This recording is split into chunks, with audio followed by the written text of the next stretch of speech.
बिस्मिल्लाहिर्रहमानिर्रहीम, अस्सलाम वालेकुम और मैं हूं आपकी मेजबान सुंबल सियाह। नजर डालते हैं अब तक की अहम तरीन खबरों पर। Chairperson chief ministers directorate for evaluation feedback inspection and monitoring brigadier Babar Alauddin का government Allama Iqbal memorial teaching हस्पताल का अचानक दौरा।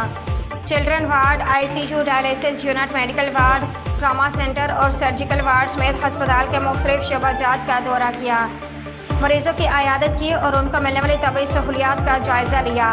वज़ीर आला पंजाब मरियम नवाज शरीफ के विजन के मुताबिक गवर्नेंस को बेहतर बनाने के लिए एहतसाब के निज़ाम को बेहतर बना रहे हैं। डॉक्टर्स और पैरामेडिकल स्टाफ मरीजों के साथ हुस्न इखलाक से पेश आएँ। बाबर अलाउद्दीन मरीजों को तसल्ली और तशवीश से बीमार जल्द तंदुरुस्त होता है।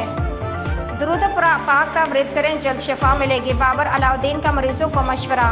हस्पताल में मरीजों के लवाहिकीन के लिए सब्ज़ाजार में नशिस्तें रखी जाएँ। वज़ीर आला पंजाब मरियम नवाज शरीफ के विजन के मुताबिक मरीजों को इलाज, मालजे की सहूलियात और अद्वियात बिल्कुल मुफ्त फराहमी हस्पताल इंतजामी की अवलिन तरजीह है।